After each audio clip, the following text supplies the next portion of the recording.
Engalo sizulira.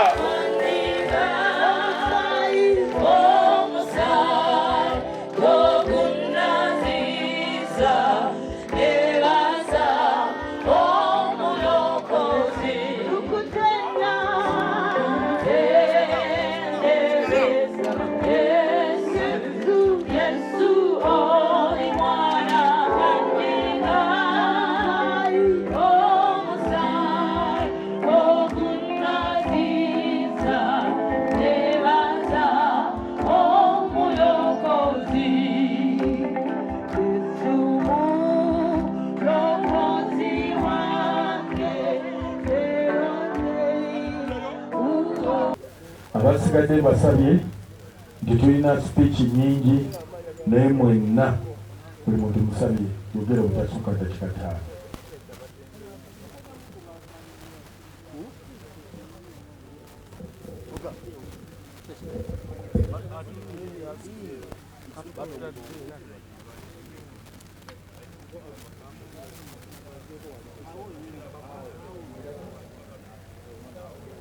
Tukubireko Mukama engalo ez'awaggulu ez'amaanyi ddala.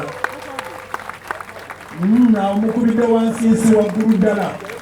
Mikono gikyasobola okwegolola. Zikubenga emikono gigololedde waggulu. Kubanga ne muganda waffe ono yandigadde agala ogigolola naye ate giri wansi. Mwebaze ddala. Katonda waffe omulungi tukwebaza olw'akaseera bwe kati nga tugenda okukuweereza omwana wo aviire ddala we tumulabirako ajje ate naffe gye tulijja gye tulimusanga. Tukwegayiridde buli ekigenda okugenda mu maaso omwoyo omutukuvu gw'oba okiruŋŋamya. Ebyokulya bijja kubaawo kubanga eno y'embaga y'omuntu esembayo mu bulamu. Wagenda kubaawo okulya n'okunywa kubanga mbaga. Tukusaba byonna bitukuzibwe waleme okubaayo omuntu n'omu ayinza okufuna ekirwadde oba food poison nga yakifunira ku mbaga ya Kato Lubwama esembayo. Wabula buli alina ekirwadde bw'alya era bw'anywa awone ajjukire nga bujjukizi nti yawonera ku mbaga ya Kato esembayo.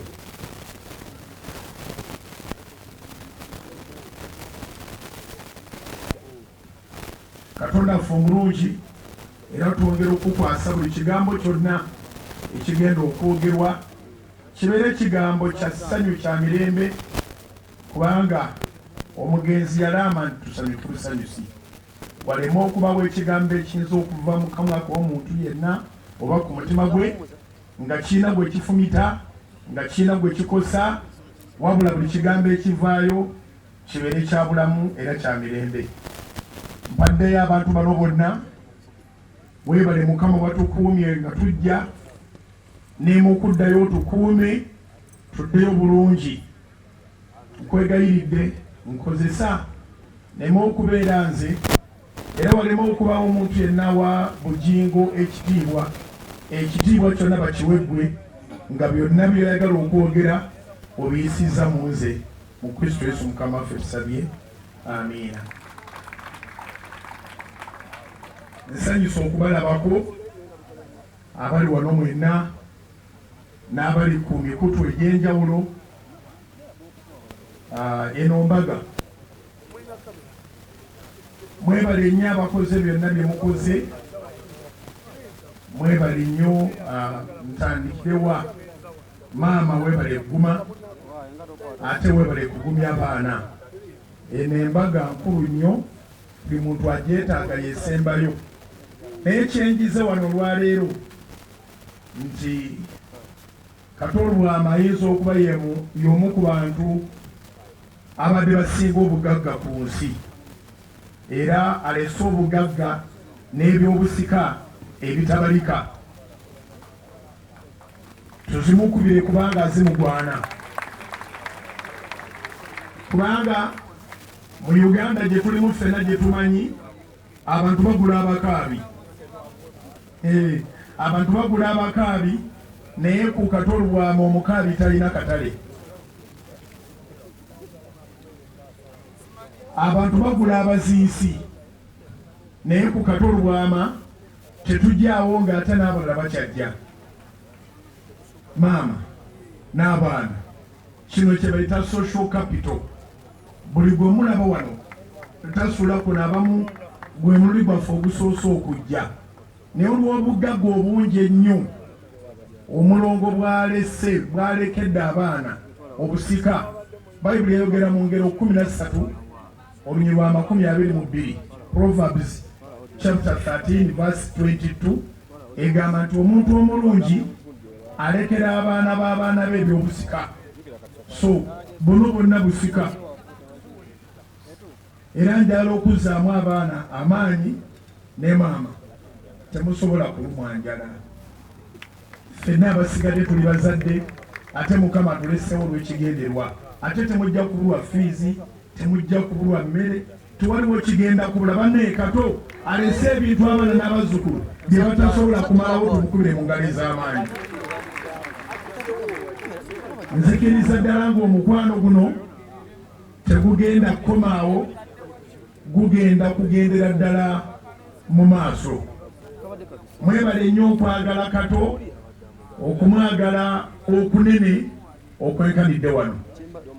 Njagala okwebaza nga mmaze famire, njagala okwebaza Alhaji muganda wange, muto wange, omubaka wa Kampala Central Nsereko. Tumukubireko mu ngalo abooluganda. Nsereko atulaze ekirungo ky'omukwano ekituufu we kibeera. N'amujjanjaba ne bagenda bonna ebweru, n'amutwalako awutu, n'akola atya n'okutuusa olero nga tannaba kuwummula. Bano tukubireko Alhaji Nsereko engalo mulundi ogwokubiri. John Segawa, Abe Mukiibi, Maria Mundagire, fraternity yonna eya ba performing arts, mwebale nnyo okubeererawo Kato Lubwama. Mbeebaza mwena abatindize egenda okujja. Kato kati situmanye ne bwe tumudescribinga, baamuwa omudaali ogw'obuzira, naye ffenna tumukubire mu ngalo kubanga wiina. Kato wiina. Nalaba Kato nga sinnaba kulokoka, n'abeera mukwano gwange. Netubeera ba mukwano, bw'aba alinamu kyalinamu kye tulyako, bwe mba nyinamu kyenyinamu kye tulyako. Mu 1990, 89, 90, nze kati maze emyaka 30 nga ndi mulokole, nalokoka 92. Era Kato yasooka okuŋŋamba nti awolimba olokose biki, naye olugendo olubadde luwanvu. Kato ye yekka abadde alina obuyinza, era agenze nabwo tewali mulala alina buyinza obwo okuva eri ng'ojjanga oŋŋamba nga abantu bonna bawulira. Naye gwe muyaye, gwe muyaye, kati gwe muyaye golooza sente ogenda zirya wekka. Kyemba nnyina kyonna akwata bugwase musawo n'akijjamu, oba nze neneeyanguyiriza n'ekijjamu aleme kuntawanya n'ekimukwasa bukwasa. Ye yekka abadde ava eri nanga nti gwe muyaye golooza sente ogenda zirya wekka. So Kato weeraba, Mukama akuwa emirembe. Nfiiriddwa nnyo okusinga omuntu bw'asobola okulowooza. You can imagine such an old friend akumanyi mu bulamu bwombi, amanyi mu bulamu obutali bwa bulokole, n'amanya ne mu bulamu obw'obulokole. Era nebaza ne famire okubanga eyimiridde naye mu kujjanjabibwa kwonna. Sirema kwebaza CBS okubanga yamuwa omulimu, leediyo y'Obwakabaka. tugikubireko mu ngalo kubanga nze ne Kato Lubwama mu bulamu bwaffe obwo obw'omu 1999 nga tetusuubira nti bwe tuli batuvudde mu bulamu bw'ensi walibaawo n'atusomera ekirango ku leediyo nti twafudde naye ngenda okuwulira nga Kato Lubwama alinawe natuuka sikyetaaga bantu aliko ebyokuyiga bingi nnyo tumukubireko mu ngalo obulamu bwe awangudde era awangudde obulamu bw'ensi eno challenge gye tusigazizza kwe kubanga naffe tusobola okutuuka ku kitiibwa ekifaanaganako bwe kiti ye challenge gye tusigazizza nyina be nabadde mpulira nga bagamba tyaa Kato Lubwama baba akikubye nga atutuuzizza ennaku 7 ze ngenda kukola 14 ngenda kukola 14 bwe nagambe awala nabudde bagamba bagenda tuweezaawo omwezi mulamba naye muganda wange omusajja yali ewaffe Masaka baali bamuyita mwami Donoziyo Begumisa yali musajja munyankole nga ali waffe Masaka eyo nga buli lwamala okunywamu ku mwenge nga ndi twekana ali mukamwa twekana ali luddawa twekana ali mukamwa teweegaza mu nnaku za Kato gwe tandikawo ekikyo kino yakikoze kiwedde naye togamba nti ojja tumazaawo 7 oba 14 oba 3 emirimu gyo giyinza obutawera bulungi ku minzaani atuwadde okusoomooza tumukubireko mu ngalo mu linnya erya Mukama waffe Yesu. Enjiri yange gye ngenda okubuulira nagisabidde era nsaba tugiwe akaseera tugiwe amatu eva mu ssaala ffenna gye tumanyi eri mu Matayo essula ya 9 Matayo essula ya 6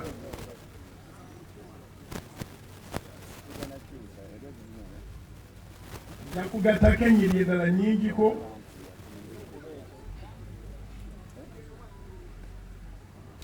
Matayo essula y'omukaaga okuva ku lunyiriri olw'omwenda Matayo essula ya 6 okuva ku lunyiriri lwa 9 okutuuka ku lw'e13 Bayibuli egamba bw'eti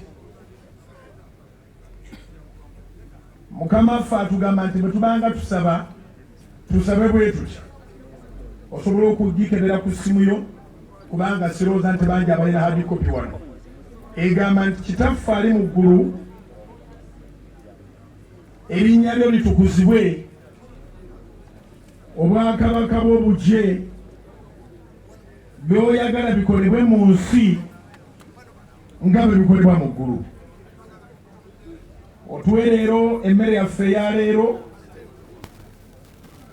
otusonyiwe amabanja gaffe nga naffe bwe tusonyiwa abatwewolako totutwala mu kukemebwa naye otulokole ery'obubi kubanga obwakabaka n'obuyinza n'ekitiibwa bibyo emirembe n'emirembe amiina. Katonda waffe omulungi eno essaala eringa eya bulijjo era gye watuwa gye tunaasabanga bulijjo nkwegayiridde gitubikkulire leero okugenda ebuziba era tuve wano nga tulina kye tugiizeemu tuleme okugisabanga nga tujanguyiriza bwanguyiriza ng'enkola bwebadde nti tujjanguya ne tugivaamu ng'oluusi tutegedde makulu gaayo. Tuwe okubikkulirwa olwaleero abali wano ku mbaga ya Kato esembayo mu nsi n'abo abali ku ntimba ez'enjawulo abagoberera nga bali mu bifo eby'enjawulo bonna babeeko kye batuukako. Mu Kristo Yesu tusabidde okusaba kwa leero, amiina. Bayibuli etugamba Matayo essula ya 9 Matayo essula y'omukaaga olunyiriri lwa 9 okutuuka ku lunyiriri olw'e13 Mukama waffe yagamba nti bwe mubanga musaba musabenga bwe muti nti kitaffe ali mu ggulu erinnya lyo litukuzibwe obwakabaka bw'obugye by'oyagala bikolebwe mu nsi nga bwe bikolebwa mu ggulu. Otuwe leero emmere yaffe eya leero otusonyiwa ebibi byaffe nga naffe bwe tusonyiwa abatukola obubi. Tolutwala mu kukemebwa naye tulukole mu bubi, kubanga obwakabaka n'obuyinza n'ekitiibwa bibyo. Nali musajja mu Katoliki nga sinaba kulokoka, era omugigi nagumalira mu kigo ky'Enkoni. Nasomera mu St. Amani nga toyinza kutuula kya musanvu ng'omugigi togumalanga. Naye sala twagisabanga ku sipiidi, ne wano wandibaawo abajanguya kitaffe ali ngulenyere tukusoma ng'ewedde. Olwaleero njagala essira tulisimbe ku kusonyiwa. Essira njagala tulisimbe ku kusonyiwa, kubanga atugambye nti otusonyiwa ebibi byaffe nga naffe bwe tusonyiwa abatukola obubi. Mulimi w'abavubuka okwo okuba kwekubajje. Bw'oba tosonyiwa ng'oyagala osonyiibwe, kubanga ekigambo kitandikidde gye tuli nti otusonyiwa ebibi byaffe. Ke kasooka nga naffe bwe tusonyiwa abatukola obubi. Kiŋambira akuliraanye tubeere ffenna mu saaviisi.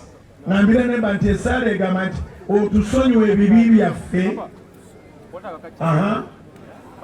nga naffe bwe tusonyiwa abatukola obubi. Olwaleero tusobola okuba nga tuli wano olw'okugenda kwa Kato Lubwama eka ffenna gye tujja okulaga, ng'ekituyambye okutuula wano Kato Lubwama naye nga gwe baakutuuzizza naye owulire olinga yatudde ku macupa ge baasizza, oba olinga yatudde ku maggwa. Gwe watudde naye si kyaliiwo, si mukwano gwo, temwematira. Naye olw'ekiriwo olwaleero tolina kyakukola, otudde naye. Nkwegayiridde wuliriza essaala ya Mukama waffe entunuulidde naawe ekutunuulidde, egamba atusonyiwe ebibi byaffe nga naffe. Kitandikira eno, nga naffe bwe tusonyiwa abatukola obubi. Ennaku zino tulabye abantu bangi abatemuddwa, ate tulabye abantu bangi abesse. Naye ekyo kiva ku ki? Kiva ku katundu kano aka otusonyiwa ebibi byaffe nga naffe bwe tusonyiwa abatukola obubi. Akatundu ako be katanoga mu mubiri gwa muntu, mu mwoyo gwa muntu, mu bulamu bwa muntu. Abeera layikira okukosa obulamu bw'abantu abalala, naye yennyini okwekosa. Bw'ototta mulala wetta.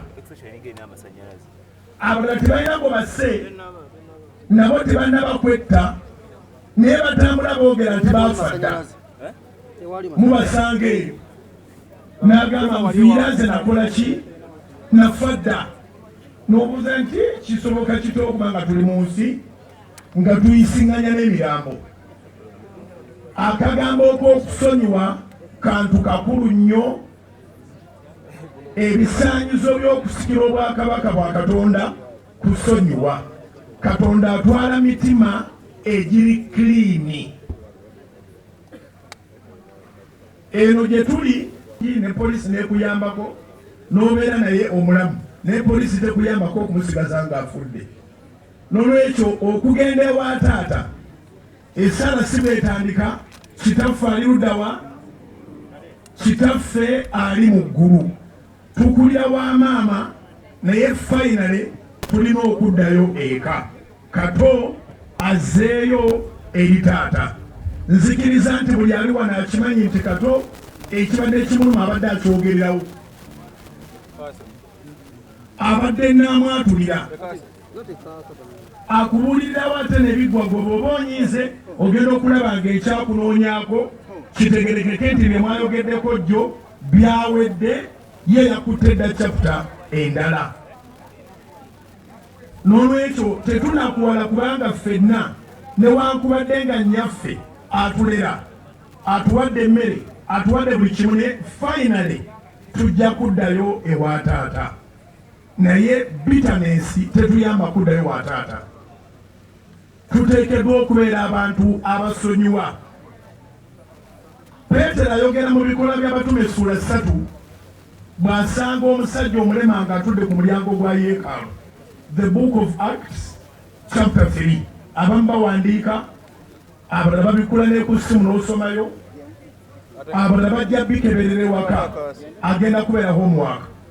Naye Peetero bw'asanga omusajja oyo omuleme yali amaze ku mulyango emyaka 40. Omusajja yagenda maaso n'okukola kyabadde akola bulijjo. Mumpeeyo akasente. Peetero yamutuukako n'amutunulira ng'ali ne Yokaana. N'amugamba nti ffeeza ne zaabu by'oyagala wano sibirina. Naye kye nnina kyenkuwa mu linnya lya Yesu Kristo Omunazaleesi, tambula. Omusajja oyo tumuyimbako obuyimbi, nzijukiranga ne mu Ekeleziya nga tumuyimbako.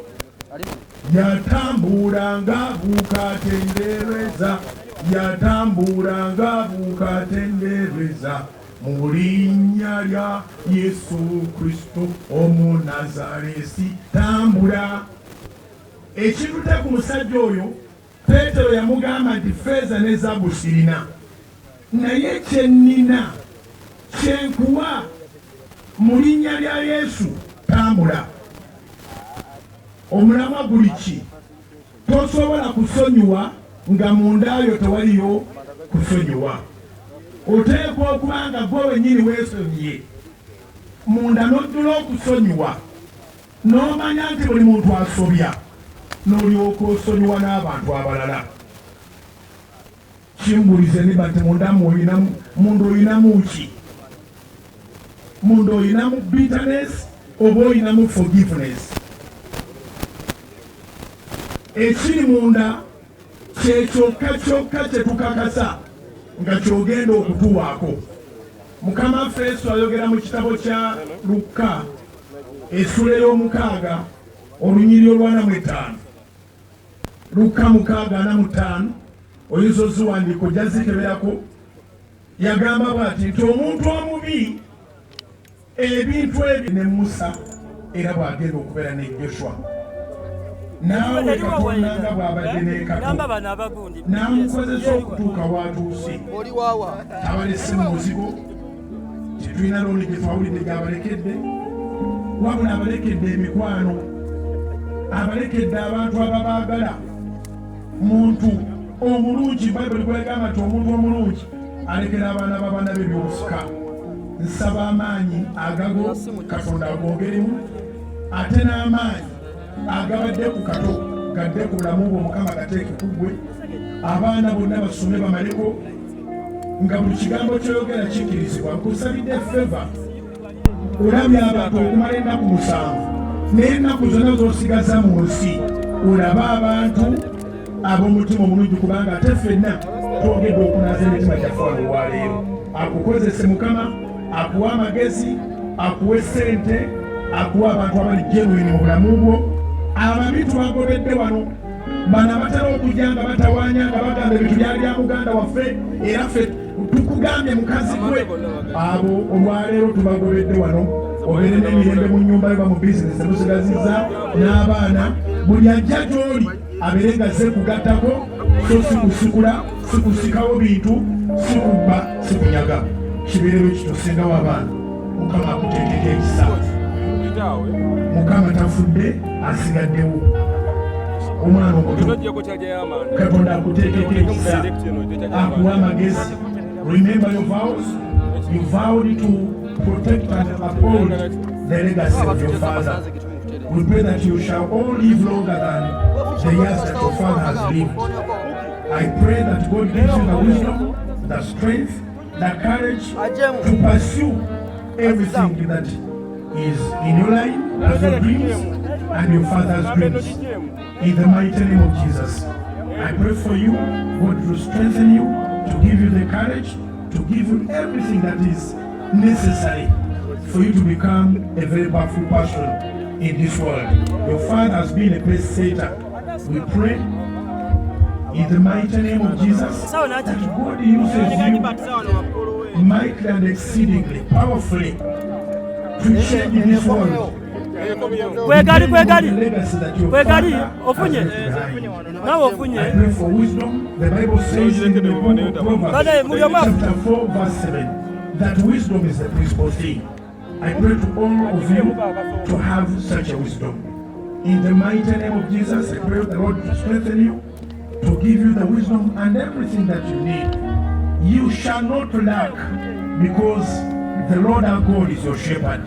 I pray that everything goes well in life. I pray that you will not have any regret. As a family, I pray for the spirit of unity, for the spirit of agreement, to agree on everything. Katonda akukole bulungi amaziga agakomye leero, era nze nazze ngamba Mukama nti Mukama saagala kaabo olwaleero, njagala nsiibule muganda wange mu mirembe okusimbulira abo ate tukwate akati wagakomeza. Nsaba Katonda abakozese abakole bulungi mwenna nga famire, nkutekugwe ku lw'abalala bonna babeere n'amaanyi.